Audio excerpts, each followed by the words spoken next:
Little Horse and Big Conversation. Welcome to Little Horse and Big Conversation, where we give them their say, let the horse guide the way. Here at Little Horse and Big Conversation, we have the choice, so let's give them a voice. Here at Little Horse and Big Conversation, Little Horse and Big Conversation.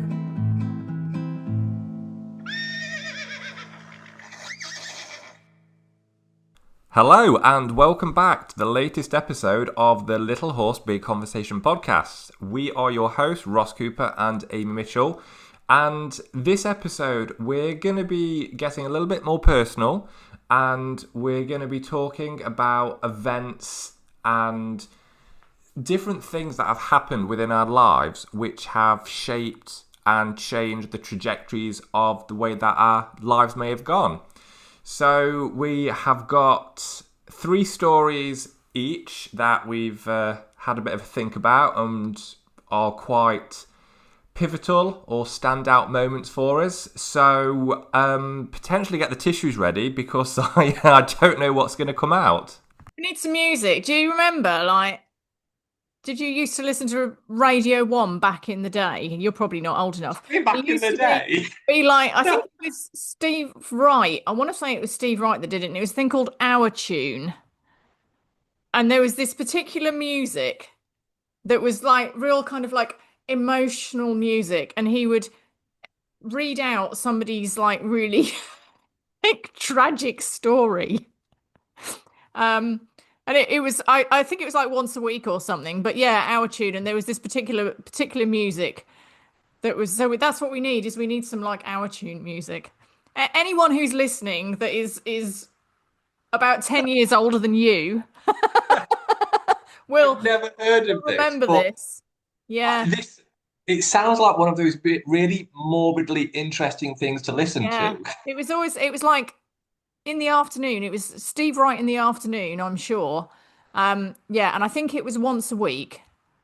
It might have been more often than that, but yeah, our tune, and it would be some kind of really tragic tale that you'd end up almost crying at the end of. So yeah, maybe we'll try not to go quite down that road. Let's see if we can just kind of Jolly it up a little bit. Yes, that's a wee bit. So I always think it's quite interesting when we talk about events that shape our trajectory, that a lot of the time they are centered around events that aren't actually the most pleasant, or that are deemed to be the most pleasant. And I know that obviously depends on your perspective and how you look at things. I think even things that actually aren't the best experiences are presented within our life's path for a reason. And actually, if the things that we class as negative hadn't have happened, then we wouldn't be in the place that we are now, which I always think is very interesting, depending on what kind of level that you look at it. So who's starting? Are we rock paper scissoring or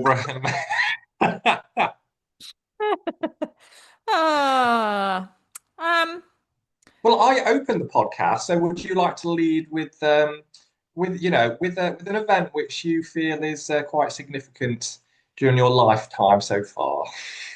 yeah. I'll start off with going back. Probably Once about upon a time. once upon a time, many years ago, in a land far, far away called Cambridgeshire. Excellent, you really went there. Now I think for me, I've kind of touched on some of this, I think, when we did my introducing me podcast. So I won't go into all of those particular bits of detail, but look at it from a slightly different perspective. But I was working in central London, commuting, in a corporate environment, and I was doing contracting work, some good contracting roles, but I was working in the banking industry, and although I was good at what I did, I got no kind of like, I felt like my soul was being sucked a bit dry because I'd go in and I'd do stuff and think if I was to not come back in a couple of years, would anybody, well, in that sort of environment, in a couple of weeks, would anyone even care? You'd just be replaced with another sort of, robot almost. Um, and all you're there to do really is to create money for shareholders. Like you're not, particularly in the roles that I was in and the projects that I was working on, it wasn't stuff that was helping people. It was creating shareholder value, Hmm. which is not something that really fills me with great joy. But I'd stumbled into that through various different steps. You know how it is, one thing leads to another, and I'd ended up in this situation. And as I say, I was being extremely well paid, which was great. Um, but I just felt kind of depressed and like, is this it? Is this all that life has got to offer?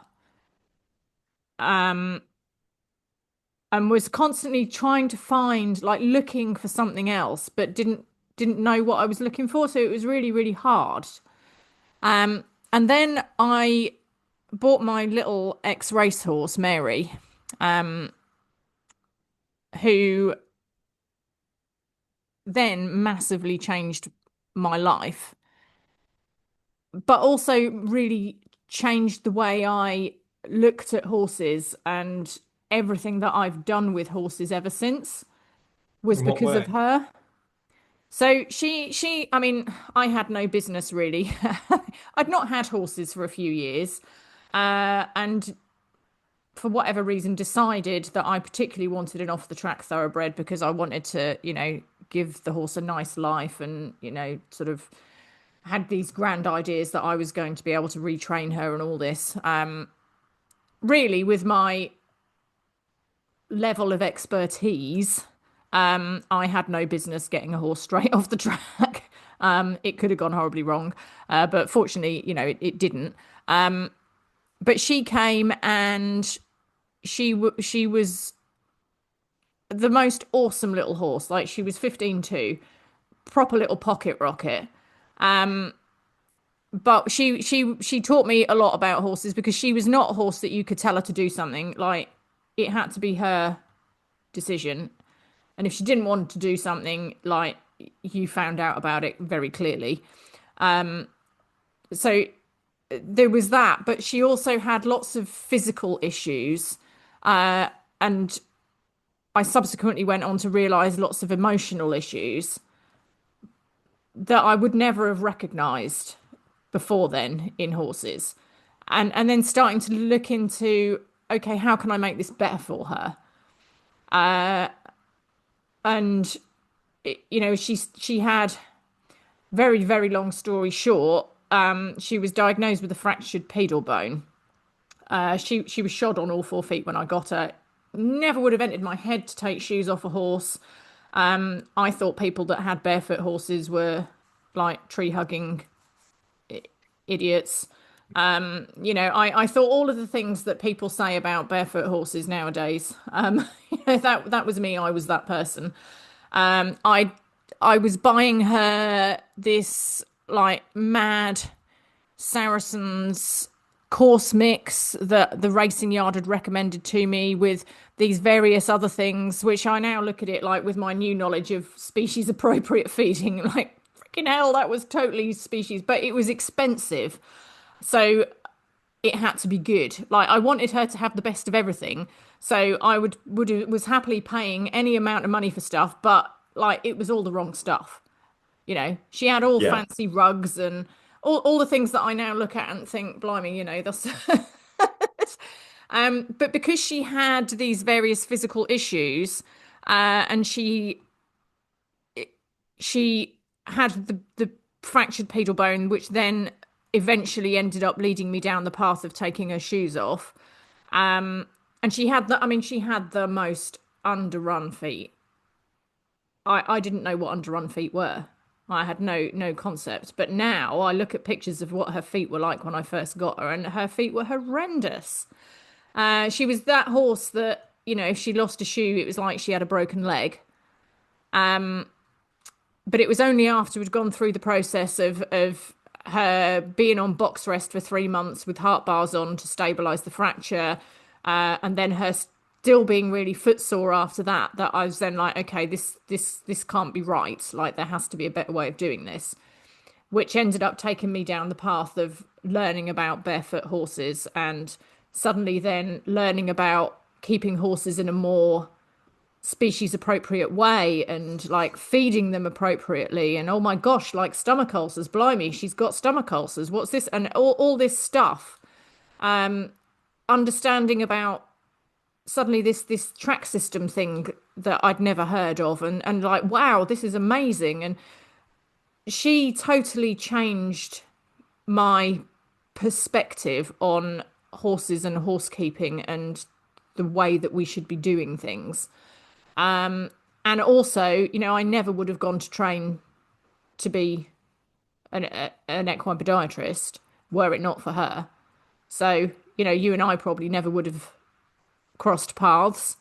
If I'd not had her, and I wouldn't have ended up buying my land up here. My original plan was to move up here with her and Tessie, who was not very old at the time, but unfortunately she ended up with a liver tumour, which was the cause of many of her other issues, and I ended up having to have her put to sleep before we came up here, but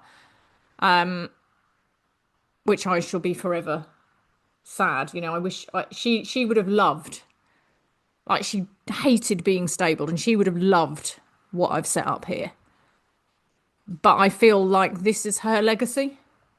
I feel the reason that my horses now and that the horses that I have on livery here that live a lovely, healthy life, the reason that any of them have that is because of her and what she brought to me and to my life. So yeah, so for me, buying that little horse was one of those turning points. It changed everything. It changed what I did for a living. It changed the way I looked at everything. It changed where I lived physically. I ended up moving house to buy somewhere. Every aspect of my life really changed because of that little horse. Funny, isn't And it? I love and I love that before you rebranded as Strong Foundations, I loved how Heavenly Hooves Yeah. was Yes. It was uh, was a nod to her because her racing name was Heavenly Pursuit. Um, but yeah, she was an awesome little horse. Uh, and yeah, she was meant to come into your everything life to change changed your for her. trajectory, wasn't she? Yeah. And I feel like, because I looked at a few horses when I was looking for her. I got her straight from the trainer. She'd done one season of racing, hadn't done very well. She didn't like it. So I'd got her basically straight off the track from the trainer, and I'd looked at a couple of other horses, and I went to see her, and I don't know, there was just something about her I really liked. But I always think as well, like if I'd picked another one of the horses who didn't have the same issues that she had, would I have still, would I, because it was with her, because of the job that I used to do, that was doing lots of root cause analysis and understanding problems and changing systems and processes. I naturally look at things that way. Had I not had a horse that had the problems that she had, that made me, like, challenged me to find the root cause of her problems and like unpick them and start really looking wider and understanding. Had I had a horse that was pretty straightforward, would I have changed my perception? I don't know. Maybe I'd still be doing things in that same more traditional way that I was back then. It's fascinating, isn't it? Who knows? Who knows? I'd like to think that another horse would have come along that would have helped me on the journey, but yeah, she was awesome. And I love how you're talking about her, that the photo of her is just right behind you. Yeah, yeah. I've got several. I've got these really beautiful photographs of her. That Mark Harvey. took of her. Mark Harvey, if you haven't come across him, like you should look him up on Facebook. He does photos of horses and dogs. He's the most incredibly talented photographer. And when I knew she was ill and I knew that I was going to have her put to sleep, I didn't, it was back before like everyone had a mobile phone and had a billion photos. I didn't have any really nice pictures of her, and I contacted him, and he's an amazing guy, and he's really, he's booked up well in advance. And I messaged him and explained my situation to him and said, I realise this is probably very unlikely, but I'm having my horse put to sleep in like 2 weeks' time. Is there any way you could come and take some pictures? And he, do you know what? He moved some appointments around in order to come out and do that. And I've got this series of beautiful, beautiful pictures that he took of her, that I'll have forever. So yeah, check him out. He's an incredibly talented guy, and his pictures are beautiful. He's called, I say, Mark Harvey. If you're ever looking for someone to take amazing pictures, I highly recommend him. I do like the photos. I love the entire feel of them. Mm, yeah, yeah, they're done with like proper studio lighting. Yes. So they're very kind of evocative, and yeah, yeah, it really, and he made her look, considering how unwell she was at that point, like he's made her look stunning. Mm. So yeah. So yeah, so that was my first little tale to tell. Follow that. Oh God, is it a competition? Right, okay. I mean, it's so cool how just little things just are turning points and just alter the entire way entire way life goes, really. Um, so seeing as you've kind of spoken about Mary and how she shaped your trajectory with horses, I think I'm going to, not in competition, of course, um, share mine. So I'm actually going to go a little bit further back. So when I left school, I didn't know what I wanted to do. I I was very much okay. I'm not sure what I want to do. So therefore, I will maybe look to do a little bit of further education. Bearing in mind I was 16 at this time, in things that I enjoy. So I was modeling a bit part time when I was 16, but obviously, I needed and wanted to do something a little bit more substantial.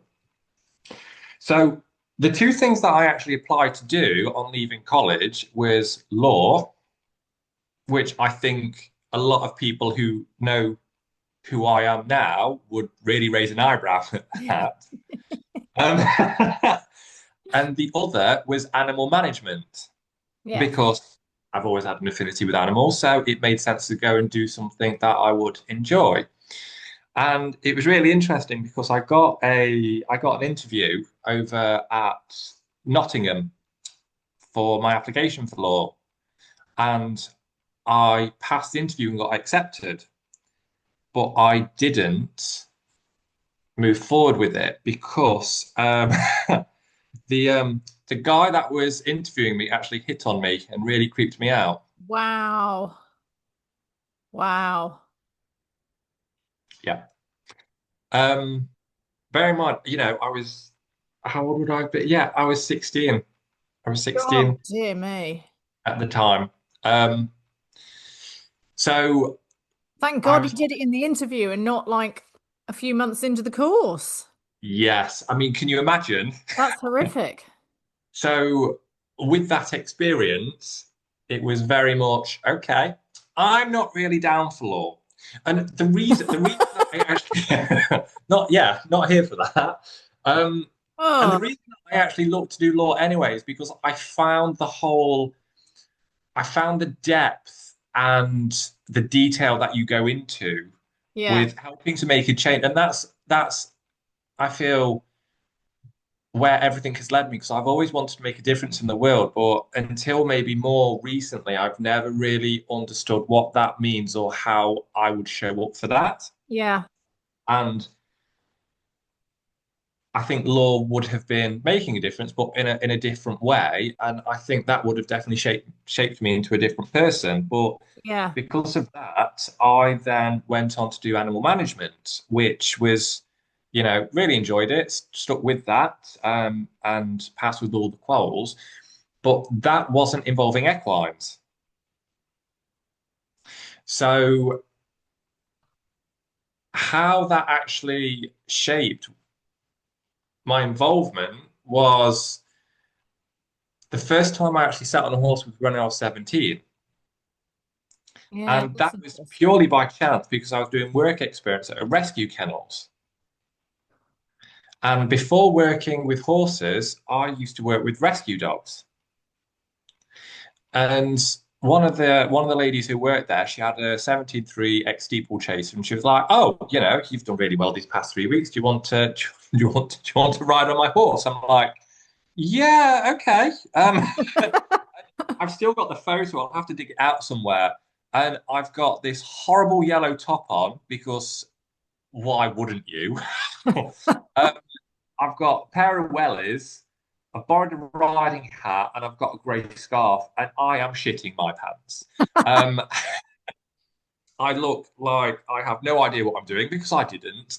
Um, but it turns out I was fairly well balanced for a first time rider at 17 doing walk trot canter. Um, and I just sort of found that there was a different level of depth to being on the back of a horse, something that obviously I hadn't experienced before. Um, and my sort of trajectory working with horses came from there. So I spent probably a couple of years, maybe having the odd lesson, but I never really felt comfortable with how things were being done. Yeah. Why Yeah. have I? Yeah, because I would question, and I think that was, and I do see that as one of my greatest strengths that I came into horses late because I came into it with a different pair of eyes that hadn't been socially Yeah, very conditioned. much. Like when I was little, my dad was allergic to animals, so we had rabbits, which they have the same gut as a horse, but you can't really ride a rabbit unless you've been smoking something that you shouldn't. Um, That'd be quite some rabbit. yes. um, so it was we didn't have cats, we didn't have dogs. Um, so it wasn't until later on that I kind of got to have these experiences, but I was always sort of questioning, well, why do I have to carry this? Why am I being told to do this in response to what the horse is doing? So I sort of came back off lessons and just sort of did more like leisurely hacking. And I then I think I bounced around a few little jobs from like retail, and then I eventually started working as like a trainee in veterinary practice. But it was around this sort of time that I was starting to get back into horses after having a break. So remember that winter that we had that was really, really, it was the big freeze. It was like Oh, yeah. 2010, 2011. Yeah, like going below -10 on a regular basis and all that. Like, Yes, yeah, yeah, really that was it. cold. Yeah. So I was going through a little bit of a low patch at that point, and I remember my friend got in touch and said that one of her friends had a Pasofino 7-year-old that they wanted exercising. Would I be interested?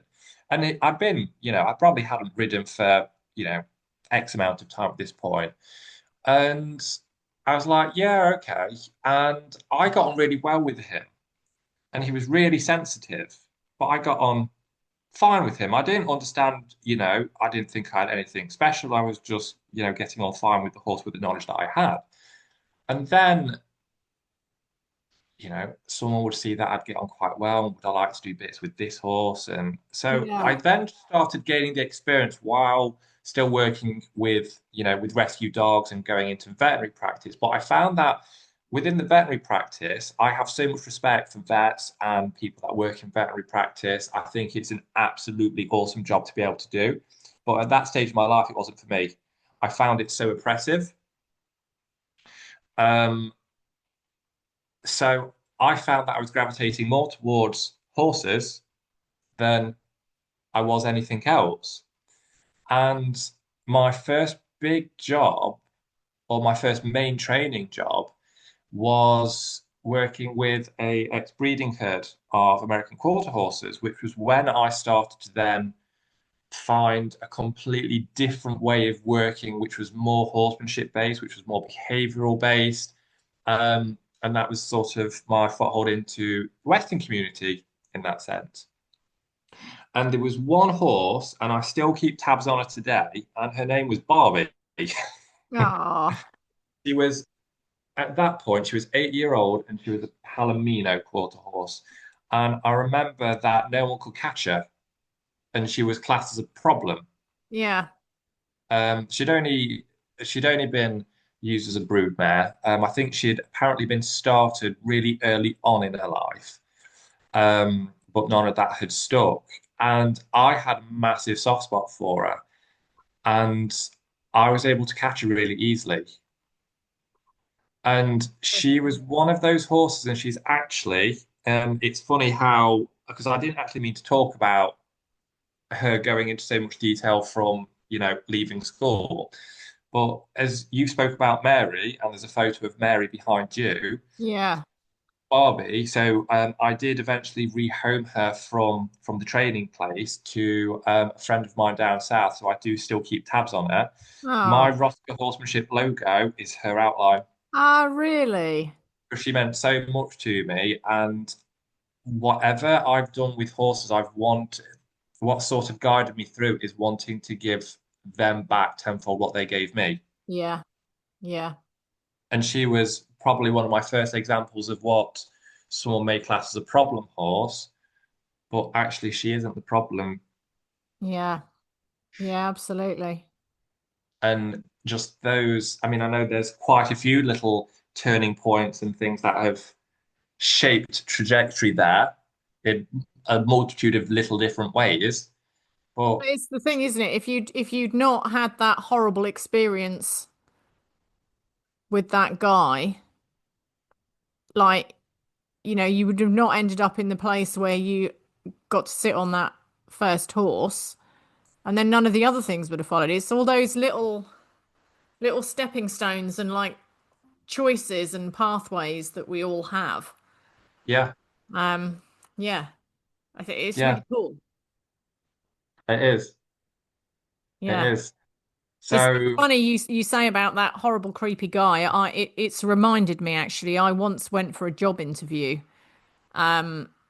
and it was back in the day when I was doing bookkeeping. Like anyone that knows me now will be like, "What the hell you were doing bookkeeping?" Me that hates doing my own bookkeeping.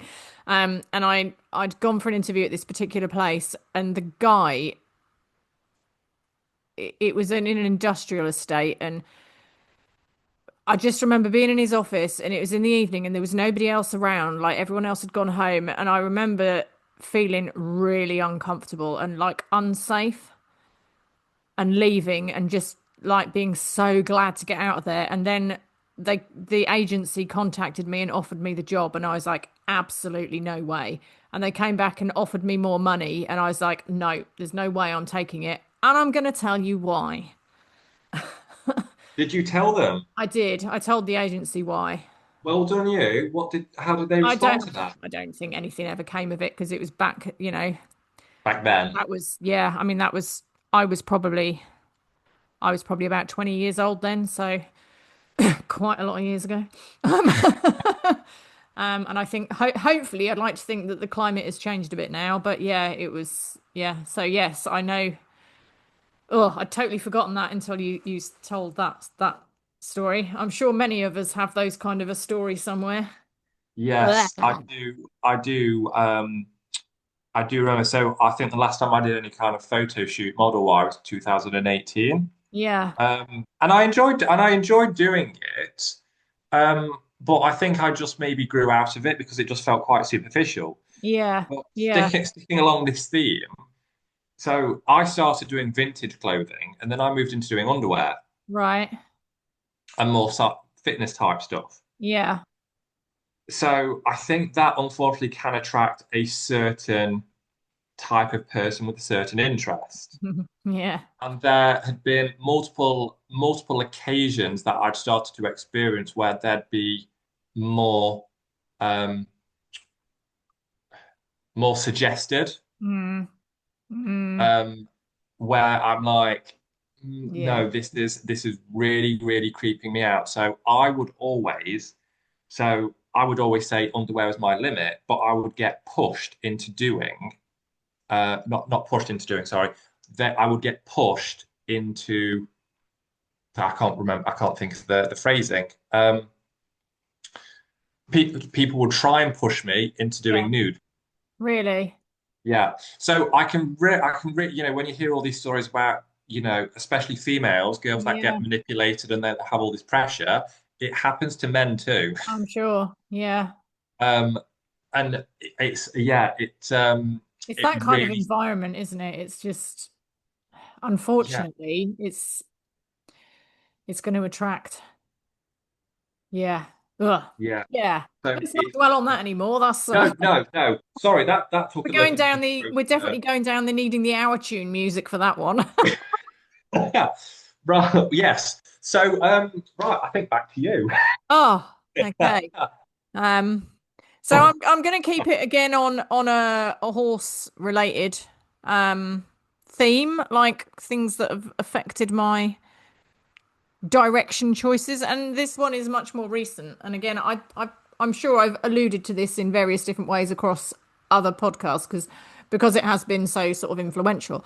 But again, going back to me liking to always understand the root causes of things and always be trying to find new and better ways of and like improving and so on.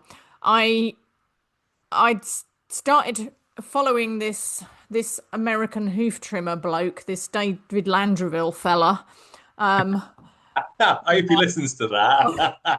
on that there Facebook, and was seeing his stuff and kept looking at the improvement journey pictures that he was sharing and looking at it and thinking he's taking feet that so I had certain horses' feet that I was working with that had kind of got to a certain point, but they plateaued a bit and the progress had slowed and I was a bit like, oh, I'm not sure, like I don't really understand why. Like we've got on top of all the diet and we're doing this, that and the other, but we're still not really like we've hit a plateau and I couldn't really understand why.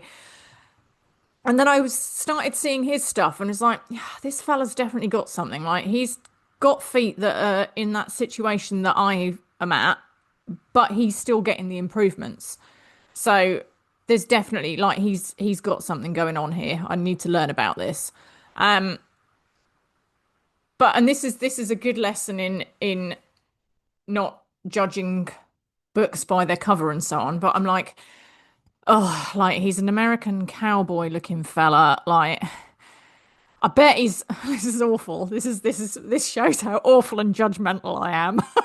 I like I bet his horse handling is going to be awful, and he's probably going to be like really misogynistic and this. Like, I'd built this whole persona for the poor guy, like totally unfounded.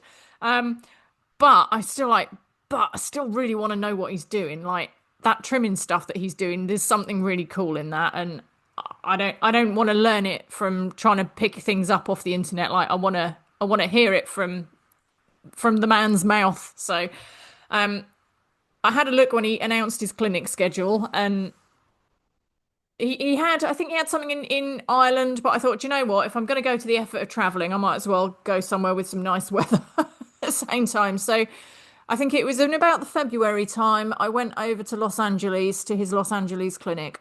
And first of all, I had to eat my words because his horse handling is exceptional. he's so intuitive in the way that he works with horses and the way that he thinks about his energy and like working with horses in that sort of soft energy is not something that I'd heard other professional hoof trimmers talking about before. So this to me was like, wow, this is it, this alone is really cool. And seeing him working with horses loose is something that he really likes to do. And Yeah. one of the horses at the clinic had come in and it was really worried. And the owner was saying, I don't, I'm not convinced. You're definitely not going to be able to work with them loose. And David's like, well, let's see what happens. And got us all doing these kind of like breathing exercises to get us all into like a really nice, soft, neutral energy position. And then he trimmed that horse loose, and the horse was cool with it. So immediately I'm like, okay, well, all the judgments that I'd made about this poor guy before I met him were totally wrong. He is none of those things. He's great. But also then seeing the techniques that he used for trimming, and him talking about short trim cycles, and like everything that he was saying and everything he was doing really made sense to me. Previous to him, I'd been quite paranoid about trimming frogs. He's very proactive about frog trimming, and I remember him standing over my shoulder while I was trimming a horse at the clinic, and me saying, I don't dare do it, like with the knife. He's like, come on, you can. And I came away from it thinking, right, okay, I've learned all this stuff. Like, what am I going to do with this?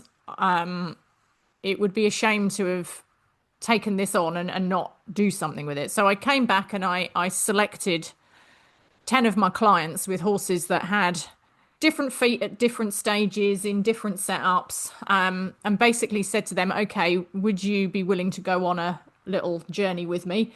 And I took those horses for 6 months and kind of followed their progress throughout. And we did some gait assessments and took lots of photos. And basically, all of them improved beyond what I would have expected them to on my normal schedule. So I took it from there, like, okay, this is cool. This is something I want to do. So I changed my business model completely as a result. So I now trim almost every horse that I trim is on a 4-week cycle. And I use his technique for rolling heels, which I think is brilliant. Like most horses I trim, I now use the heel roll technique. And I also teach that to my students.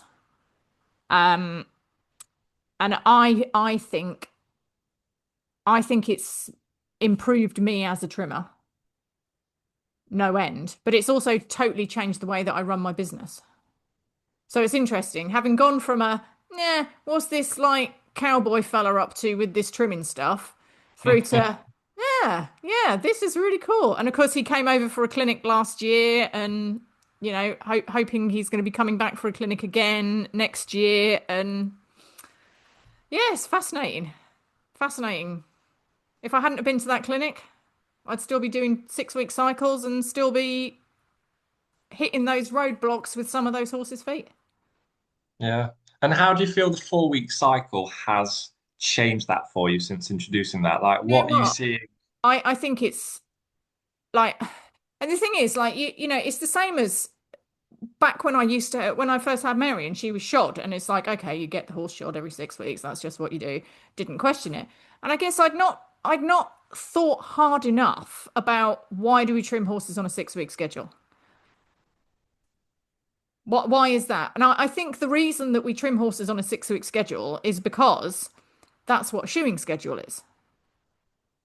But Yes. just because it works for a shod horse doesn't mean it's right for a barefoot horse. And if I'm totally honest, I think the ideal would probably be to be trimming on like a 2-week schedule. But I think that's, you know, being is practically is not going to work.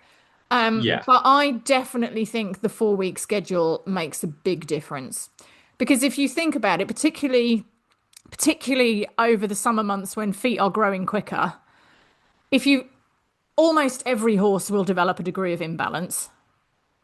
That's the nature of it.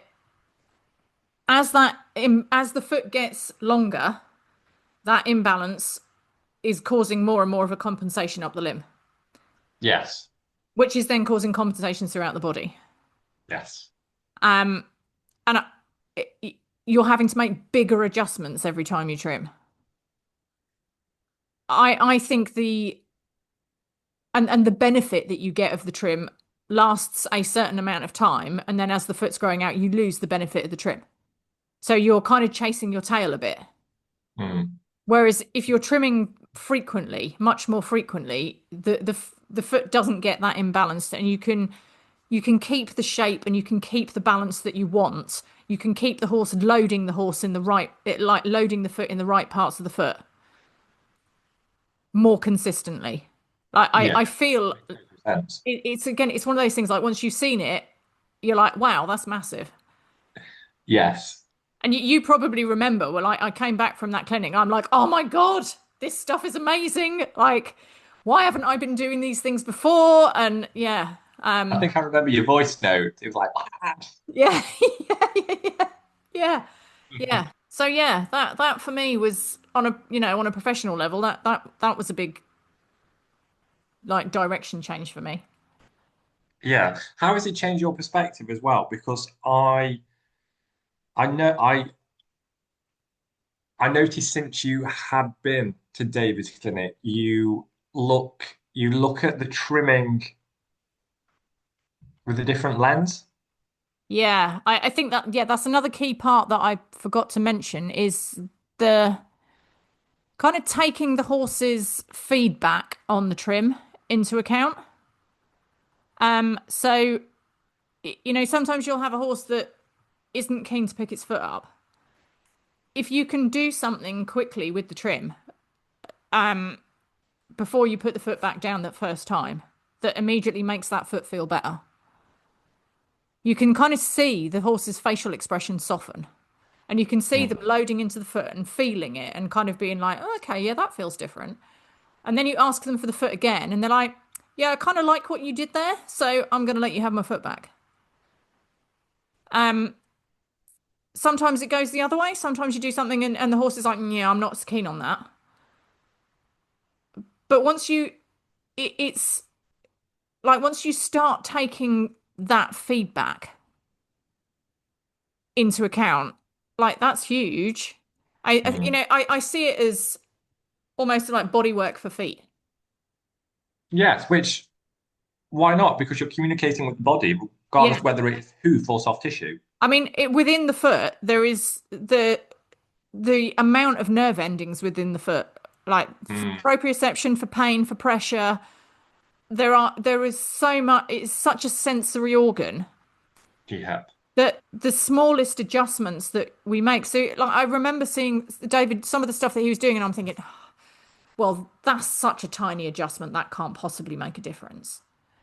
But then he'd put the horse's foot down, and you'd see the horse kind of lean into it and be like, "Oh, yeah, that feels better." And you'd get a lick and chew type response, and you'd get them giving physical releases, and it's all those like little tiny bits of attention to detail of just looking for those little tiny high spots that might cause a small bit of a pressure point, and looking at how you've trimmed the bars and whether there's any kind of lumpy bits of exfoliation that could be causing pressure points on the sole and just like all these things. Well, I feel like it's you're taking the science of the foot, but you're adding a level of artistry into it. Hmm. I like how you describe that. And I think it's that kind of that artistry and that feel and it it, it adds a new level to it. But again, going back to a previous podcast, that's why you need the horse to keep its foot still as well. Because you can't do that level of detailed trim when the horse is wanging its foot around. No, really can't. Yeah. Can't paint on a moving canvas, I think you said. Yeah. Yeah. Yeah. Yeah. So yeah, so that was another little of my life's turning points. If you hadn't have got on that plane, Ah, well, indeed, yeah. Well, I mean, I hate to say it, if I hadn't if I hadn't gone on bloody social media, because I social avoided that media, for many years. that's a benefit. That's a benefit of social media. Yeah, yeah, yeah. So there you go. That's my little second life tale. Okay. So, so I'm one that I think is quite significant, and this does play into a bit of a, a day-to-day thing for me, is when I was really, really unwell in 2017. Was it 2017? Yeah. So, obviously, as you know, aside from horses, conservation, wildlife, really, Yeah, really big passion. For me, I've always resonated with Africa on quite a soul level, but also with the challenges that African wildlife face. I love the culture, just how dynamic and vibrant the place is. And Kenya has always been pretty much at the top of my bucket list. mm, And I booked to do a conservation project in the Masai Mara in 2017. And I remember, so for anyone who hasn't been to like Eastern Africa, you need a vaccination for yellow fever, which can be fatal if you contract it. So I went for my yellow fever vaccine probably in the May, April, and I was due to fly out at the end of August. right. And I remember that that year I was working pretty hard. And it got to, I think it was the end of July. And I woke up one morning and it literally felt like someone was pouring acid inside of my stomach. Oh wow, It was the most horrific pain, like I was doubled up. Um, wow. and I it's such a hard pain to describe. It's like an acidic gnawing. Yeah, Okay. okay. So I remember no one, you know, doctors jumping through hoops, that sort of thing. They'd prescribe you PPIs, which are um, Proton pump inhibitors. proton pump inhibitors, thank you, Yeah. which basically stop the acid. That helps a little bit, but not overall. So, and then I had a bit of a chain response. Um, so I had whatever was going off within my gut. I then developed shingles Oh geez. Yeah. and oral thrush at the same time. So this story gets better, guys, I promise. Um, the Grimsby I get the part. out-tune music out. Yeah. We're going to have to keep on reverting back to that, aren't we? Um, so you can't go to Kenya with shingles because they don't have the immune system for the chickenpox virus. So it can be quite a catastrophe. So anyway, I had to make the decision not to go. And after going through quite a few different hoops, it turns out that I had apparently developed a question mark IBD, which is an inflammatory bowel disease, which I think me and Nia actually spoke about on Yeah, the on the nutrition chat. the Yeah. nutrition chat. So generally, you've got two forms of IBD, which is ulcerative colitis, which is ulceration of sort of like the lower intestine. Then you've got Crohn's, which can affect your entire digestive tract from your lower intestine to your mouth.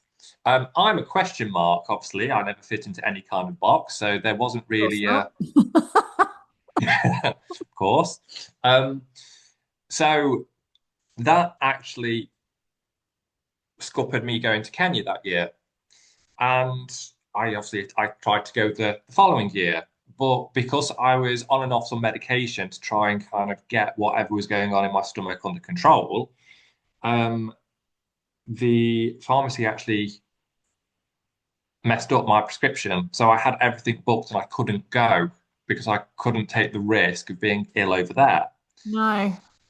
So it was at this point where, when things happen and you sort of go, I'm never actually going to make it this place. And it starts to set a bit of a precedent with Yeah. how you Yeah. look at something.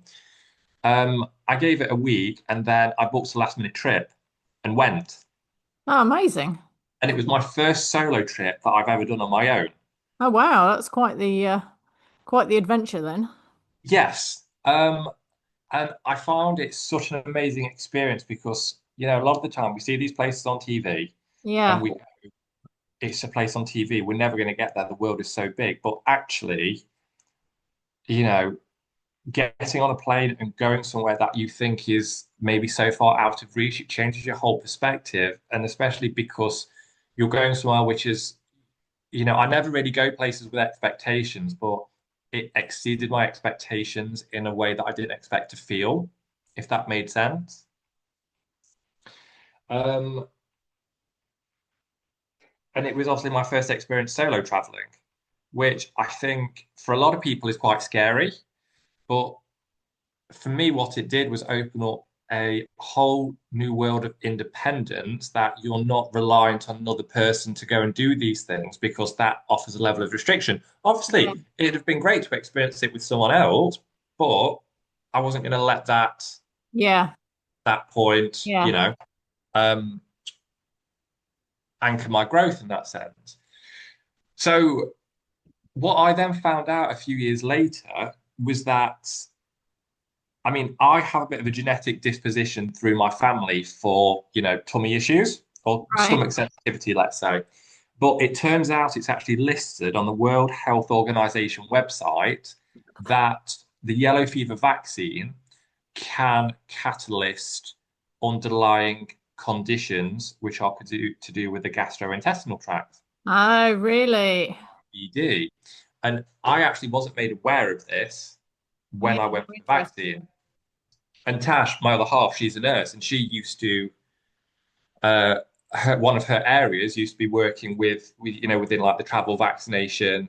Oh, fascinating. Yeah. Um, and she was like, they should have gone over this with you in quite a lot of depth. I was like, no, because that's something that I would remember. Yeah. Now, Yeah. I'm thinking, and I think about this quite a lot from time to time.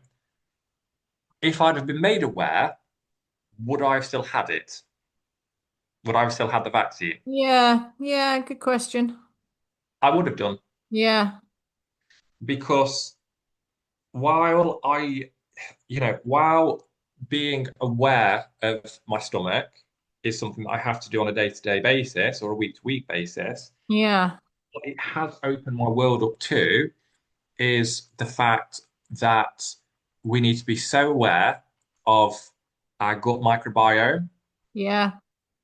our mental health, and the link between gut and mental health, Yeah. the Absolutely. connected, how we look after our physical bodies to support that, nutrition, Yeah. and by proxy to all of this, the interlink between what you learn about yourself being mammals and how that can be applied and how that is still very much the same to horses. Yeah. So if it wasn't, and all of that sounds maybe a little bit morbid in a way. And yeah, I I've don't think kind it of is. I think it's again, it's one of those things, isn't it? Where perspective. yeah, and it's given you a level of understanding on those sorts of issues that I wouldn't have. Because although I can read about these things and have a theoretical understanding, you've got like you've physically had problems yourself. So you can really like you were talking about that kind of acid burning type thing. I think maybe that's how it feels for a horse that's got stomach ulcers.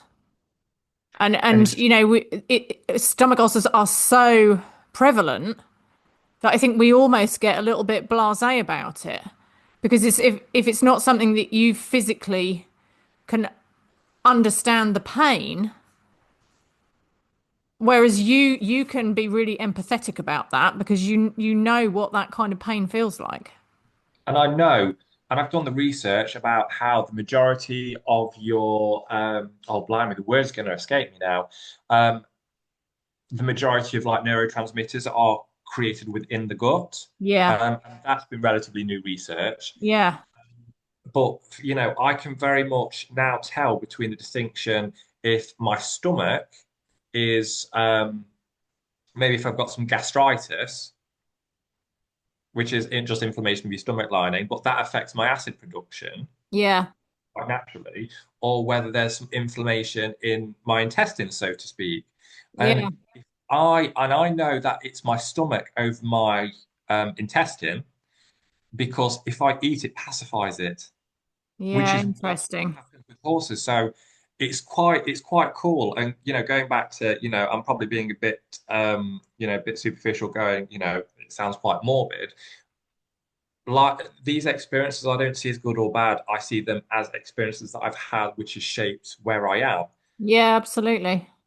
And, I feel quite fortunate that because of what's been going on with me, I've done, a lot of homework for myself, which I can then cross over to the work that I do with horses and hopefully, like you say, offer a different lens, a personal lens, but not let that cloud, Mm. but have a greater understanding of actually, we've got mammal bodies and they work in a very similar way. Yeah. Yeah. So I think it's really cool that within that, yes, I've got something that I just have to be super on the ball with, but that's adding to overall wellness for me. Yeah. Yeah. What my body as an individual needs. Yeah. And it probably in a lot of ways actually makes your diet like you have to eat a healthy diet. Mm, yeah, I can't. So this is quite interesting. So when your nervous system is dysregulated, and again, nervous system for Yeah. well for us, but I love anything about the nervous system because it's just literally, it's just involved in everything. If you're in a more sympathetic state, Mm. everything, your digestion isn't going to be working effectively. And because of how it affects your immune response as well, you're going to be more susceptible and your body's not going to be available to sort of cleansing out toxins or things like inflammatory, like gluten, things that Yeah. are inflammatory. So Yeah. if I'm slightly up, I find it harder to process sugar, gluten. I find that has a negative effect. Yeah. I see food very much as fuel. There's food that I do obviously enjoy eating, of course, Yeah. but I would rather eat for my body to be healthy as opposed to go, oh, okay, I fancy a binge. Let me air down, that sort of thing. Yeah. Yeah. Yeah. I don't really want to feel off it afterwards. So Yeah. it's Yeah. It's interesting, isn't it? yes, it is quite interesting in that sense. So Yeah. I think that's been quite a massive play for me in terms of when I get things wrong. It's like, if I'm too stressed or if I'm out of balance, my stomach will go and then I'm in a bit of a mess. Yeah. So it is Yeah. effectively like a warning system that I do need to listen to. Yeah. Yeah. Yeah. Yeah. Yeah. Absolutely. Yeah. So that's 2 out of 3 for me. And I think I think now's time for your most recent event, which I'm Yeah. So really sad to have I to think do, but it's the actually I'm thing also really that triggered us having this topic actually. That excuse me. Uh, a number of people will know I had quite a bad car accident fairly recently. Um, and thankfully I didn't have my dogs with me, which I feel was an absolute blessing. Um, and was fairly superficially injured considering the damage that was done to the car. I mean, I won't go into the full details of exactly what happened, but the car ended up rolling. And all the windows were smashed in, and the car was very, very badly damaged. I feel I was very fortunate that I got out of it, as I say, with relatively superficial injuries. But it was one of those things that, I'd been going about my day, doing my normal stuff, and then 10 minutes from home, suddenly this thing has happened. And it really made me stop and reflect because it suddenly brought into kind of stark reality that we think we're in control and we're doing all this stuff, and then something happens and everything could change. Um, and it made me kind of stop and prioritize things and look at what I was doing, and you know, you will know I'd got myself into a bit of a situation of working some weeks 7 days a week, a lot of weeks at least 6 days a week, sometimes and I would work, I'd work 6 days a week, and then on my, in inverted commas, day off, I'd be catching up on all my admin stuff that I'd not had time to do on the other days. And I thought I was fine. Like, people kept saying to me, "This is ridiculous. You need to not work so much." And I was like, "No, it's fine. Everything's under control." Like and then this, I feel like it almost happened to give me a literal and metaphorical kick up the arse to kind of stop and be like, okay, actually, no, the accident wasn't of my causing. But I think it just jolted me to stop and think, blimey, if this had gone another way, I could have not been here. I mean, those photos of the car, Yeah, it I was a mean, mess.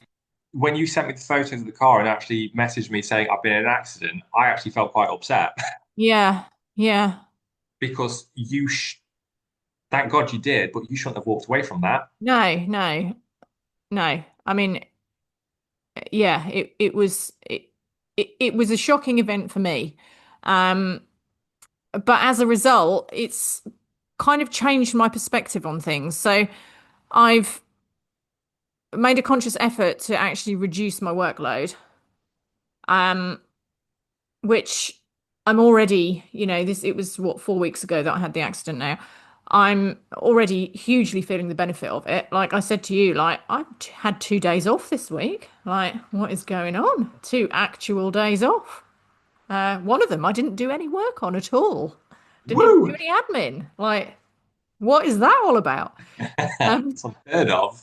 but it's made me, I think, much more appreciative of the good things in my life, Mm. um, including, what it's like. You kind of you get into a situation where like you're like moaning about stuff and like, oh, this stuff's going on in the world and this person's getting on my nerves and this, that, and the other.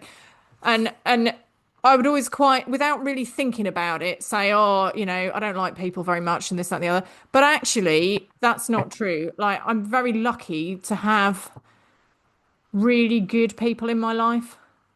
I've got some really good friends, most of which I've met through horses or dogs. But having had that accident, the people that contact you and check in on you and people that have helped me out and all that's, it really shows you what good people you have in your life. And it's made me really grateful for those people. And my family, my mum and dad, as always, have been absolutely amazing and really helped me out. And I give a particular shout out to Sam, who helps me out at the yard, and to Kaz, my friend Kaz, who both massively helped me out over that first week when I was really struggling.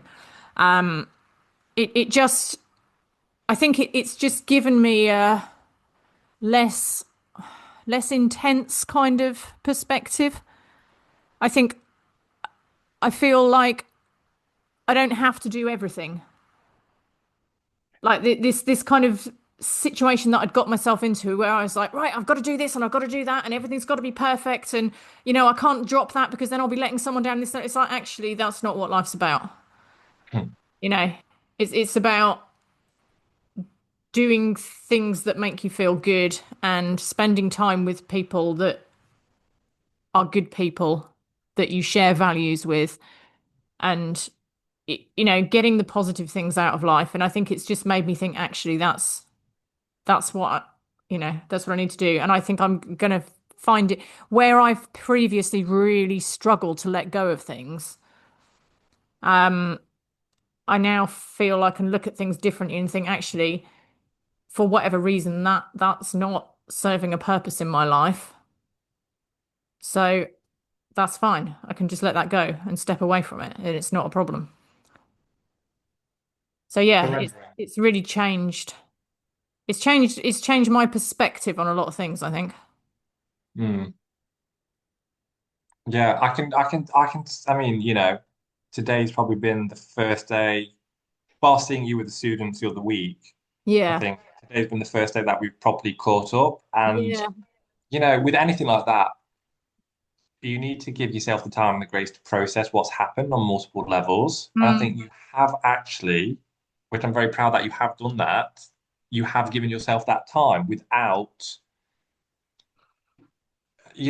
trying to catch yourself. But Yeah.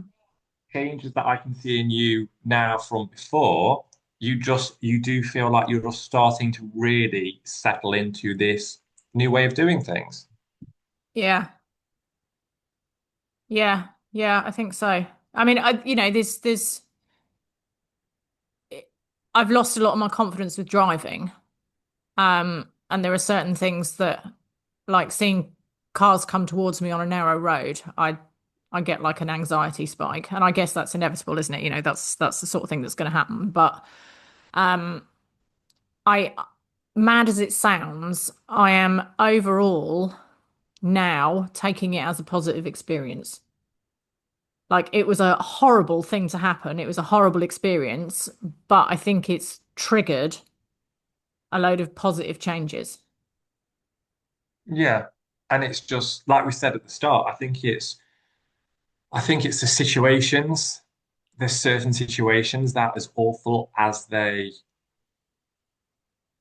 are or can be, Mm. they are sometimes our biggest wake-up call.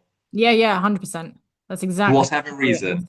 Yeah, Whether that's because we've ignored signs before, or whether that's just because it's part of the bigger plan. yeah, However you wish to look at it, someone was watching over you at that point.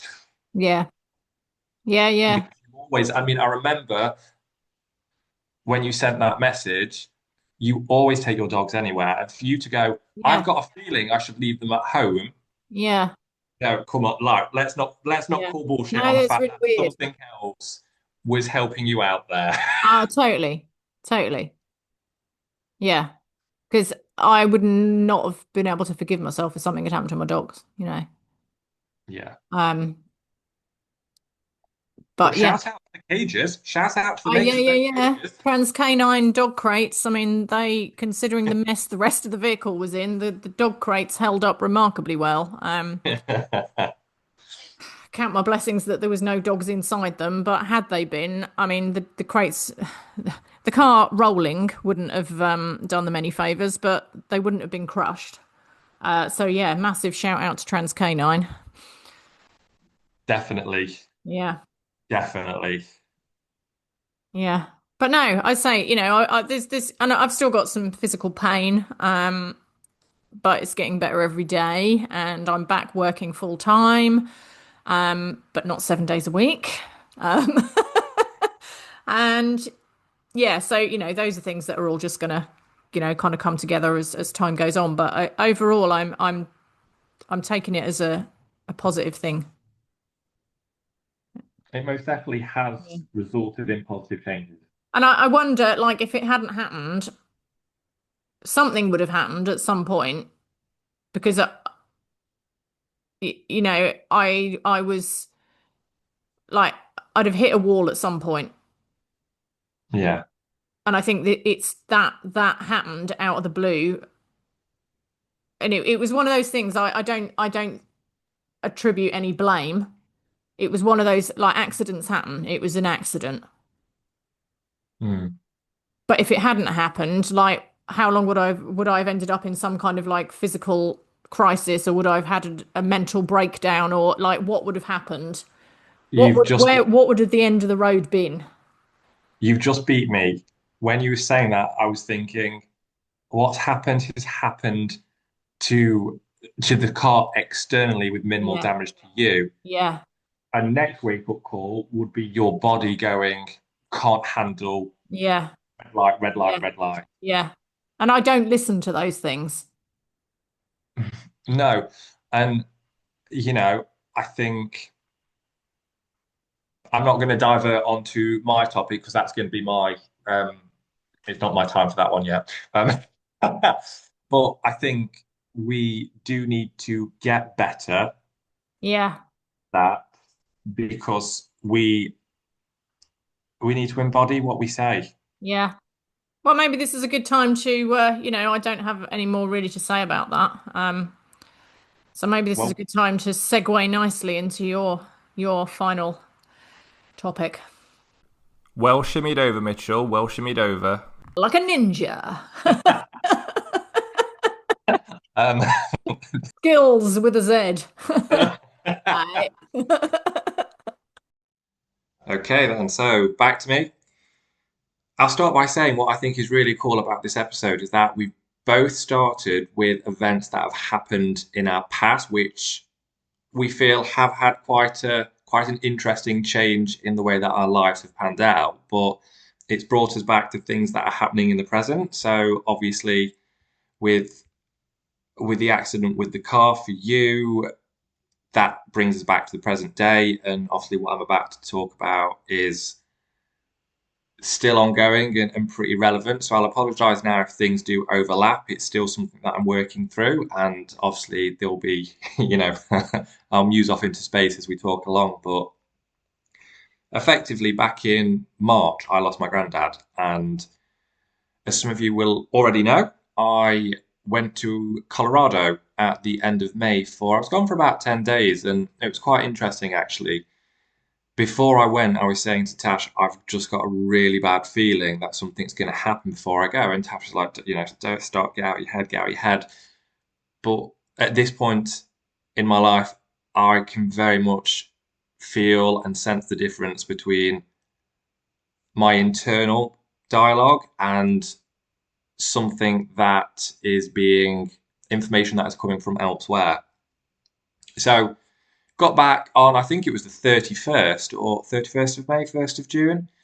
Anyway, as soon as I landed, I had to head straight to the hospital because my grandma had been taken to hospital about 3 days before. So it was pretty much on the runway, got the bags, got the car, straight up from Heathrow and over to the hospital. So that was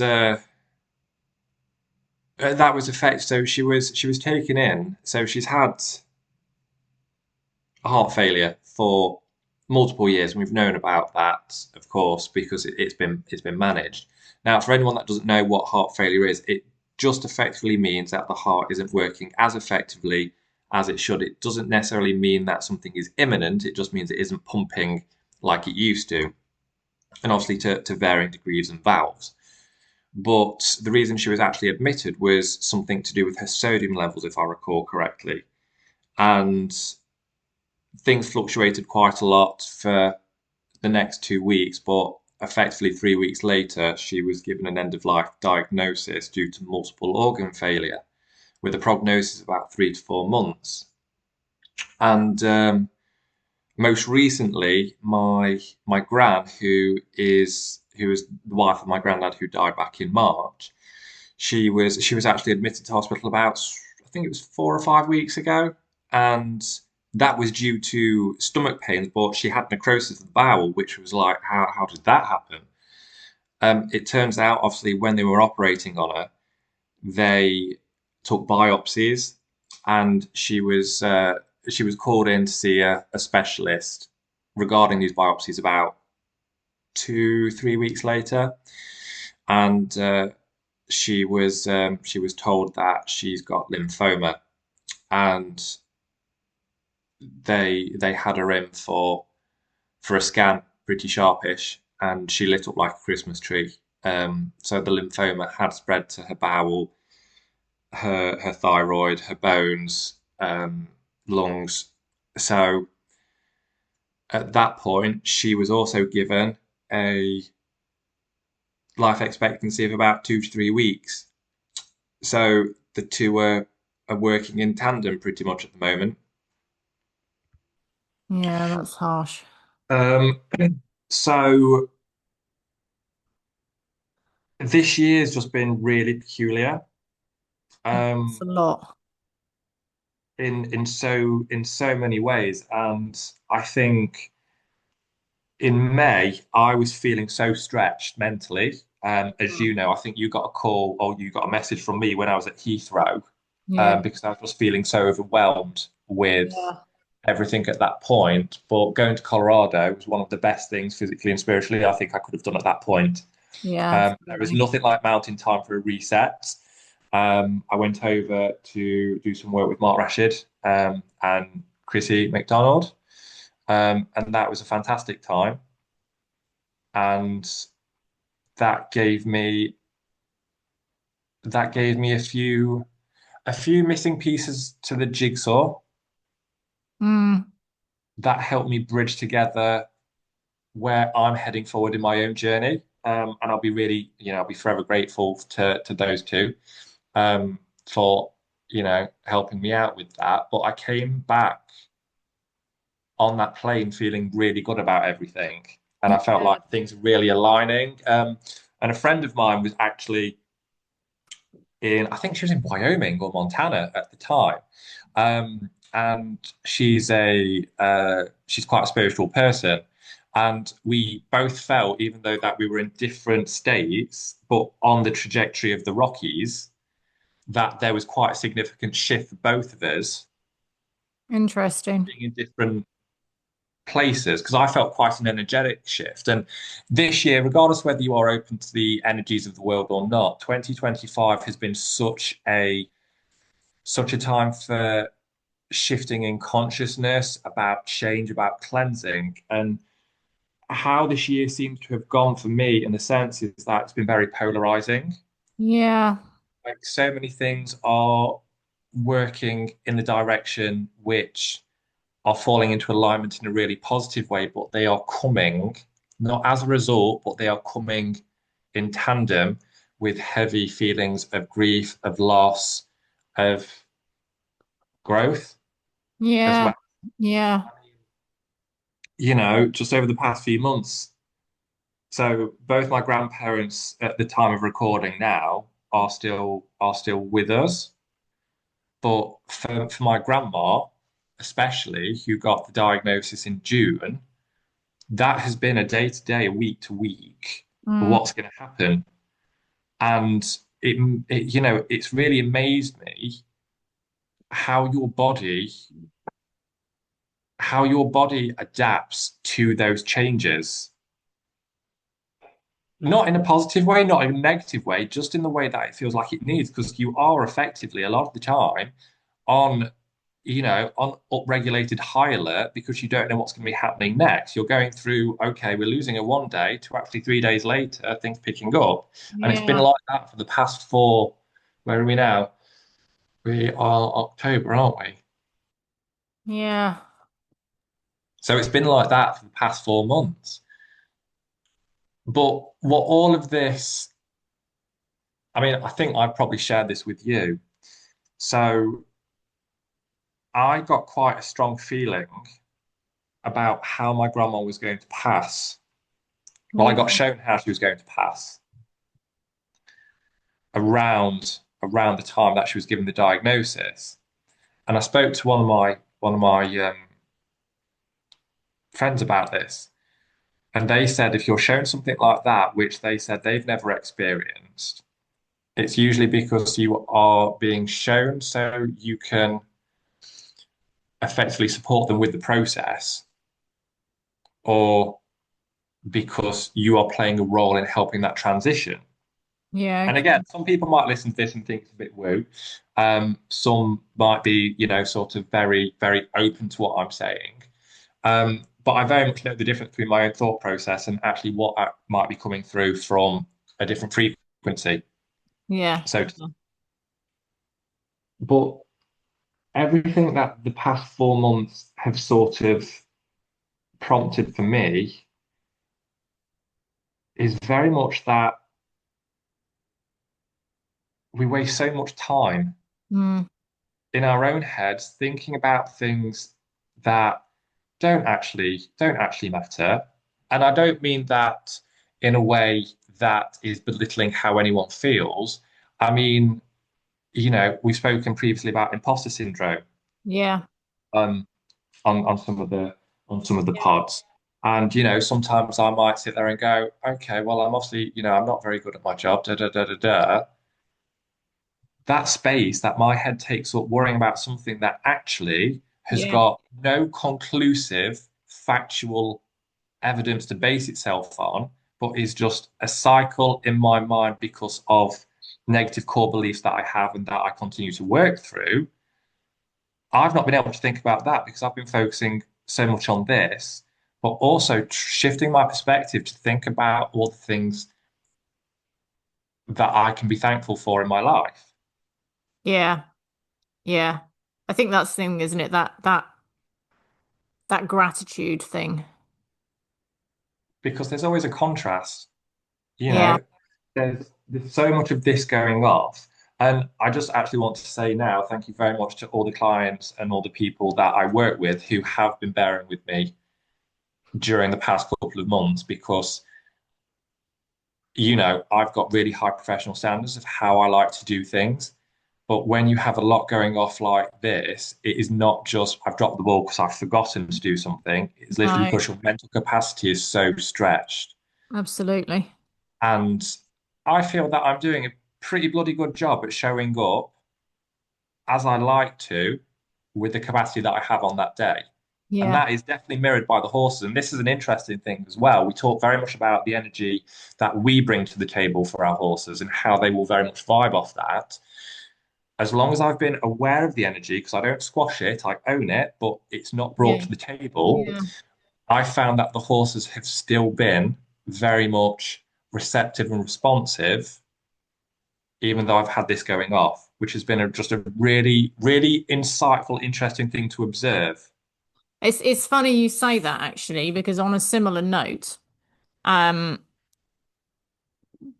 when I first started back to work, um, after the accident, and I had two of my friends, two other trimmers that came out with me and helped me, which was awesome. I couldn't have got through the first week without them.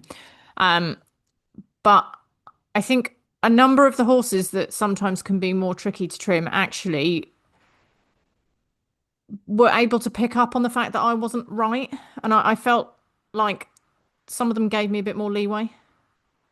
They know.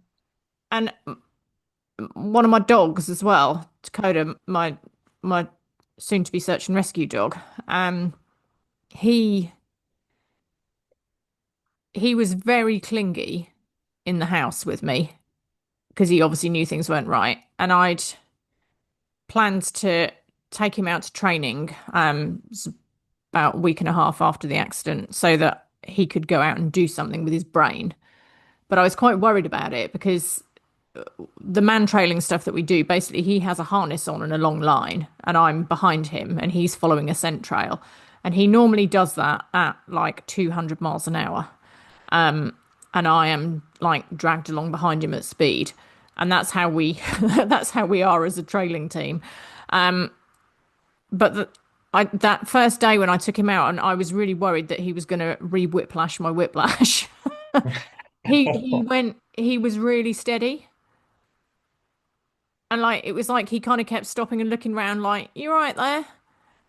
And it is amazing how, like, I say it all the time, but like we've got no concept of how intuitive and smart these animals are. Like we No. think we're so bloody clever, but there's so much the depths that are there that we've got no clue about.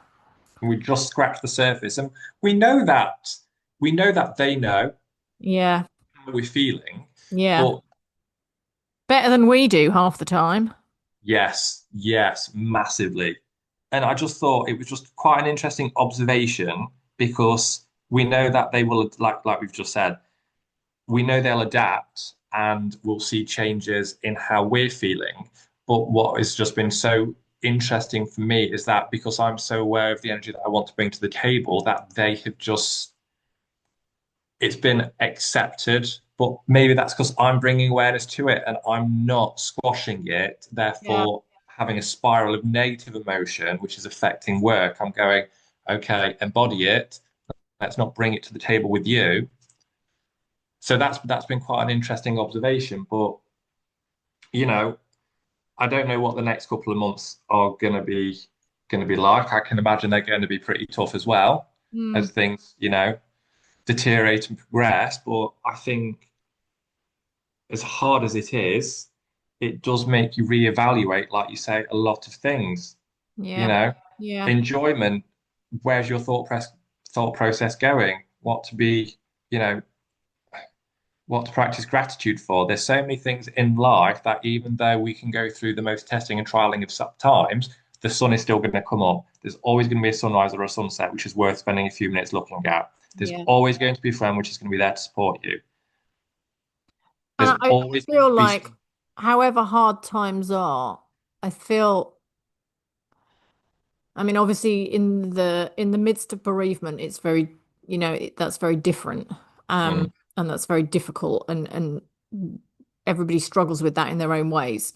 But I think general life experiences, we can make a choice as to how we see those experiences. Like, do we take it as a learning opportunity and turn it into something positive and make it shine a light on the things that are good and make us, focus on those things? Or do we become angry about it and like blaming and I feel like we have an opportunity to make a choice.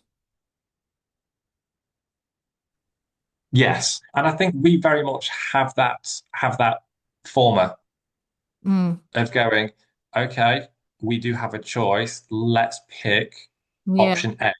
And that doesn't mean to say that, having feelings of fear, of anxiety, of, no, of anger, absolutely. that's all super healthy to make sure that you embody an experience, but not live there. Yeah, that's the thing, isn't it? It's like you have to kind of experience it and feel whatever it is that you need to feel. But then when you come out the other side, I think you can then make a choice about how you allow it to affect you from there on in. Yes. Yeah. Yeah. I mean, I'm absolutely gutted that obviously all of this is going off, but I, if it wasn't for the fact that I'm feeling supported in an energetic way, I would probably find this a lot harder. Yeah, Makes I get sense. that. Yeah, But I also know that this is a process that just comes with life. yeah, yeah. And each and every one of us will find ourselves in this situation at some point in one way or another. So Mm. I'm sure uh, there's a lot of people out there that are there Oh, to but offer you care and support um as you go through these kind of difficult times that are coming up. with that, it has very much kind of gone, this is a year to surrender. Because, Yeah, like you say, there are bigger workings and some things are taken completely out of your hands in a way that you don't expect them to be. yeah, And you just have to go, okay, there's bigger things at work. What's my role? What's my part? And how can I navigate this in a way which is going to be healthy? yeah, So yeah, it's interesting how the events do shape. in funny ways. Yeah. Yeah, life But throws its yours are all deep and curveballs. contemplative now. Ah, So, what's well, the Radio 1 music that we need? I'm gonna see if I can find like a sound clip of it and send it to you. Like there must be it must be on YouTube or something somewhere. Um, yeah, all these But like I do think, tragic little stories that used to be on. well, I'm sorry. I'm sorry that if anyone who is listening feels less chipper than when they started, but hopefully between Amy's stories and mine, there is maybe, a few little takeaways in there of just how a change in perspective. Yeah, and Oh, you and know, just basically think that events can shape us in a way which is a positive. yeah, yeah, and for for anyone that's listening that's struggling with these sorts of things themselves, I think being able to reach out to other people to help you, like support you, whether that's just talking through stuff or just knowing that there's other people there, I think can really make a big difference. Because there always is, no one's ever alone. Yeah, yeah. Right. Well, Well, there we go on that jolly note. we will be back in a few episodes' time with story time, which will be a Yeah, series of more yeah, um, yeah, upbeat. I think we are actually. Amy's already coined the title of that episode. We're going to call it Mad Shit. yeah. So I apologise to anyone who's offended by the Yeah. expletive. The names may be changed to protect the innocent, in the words of the A team. Yeah. Shall we just But put a star in there? Mad yeah. Sh. There are definitely some, yeah, when you think back like of some of the things that have happened in my hoof trimming career to date, like, and I'm sure you have some equally bonkers tales too. So yeah. Yeah, we can do an upbeat, uplifting, like tell a few mad stories episode. Yes, we can. Right. Well, until next time. Yeah. Take care, guys.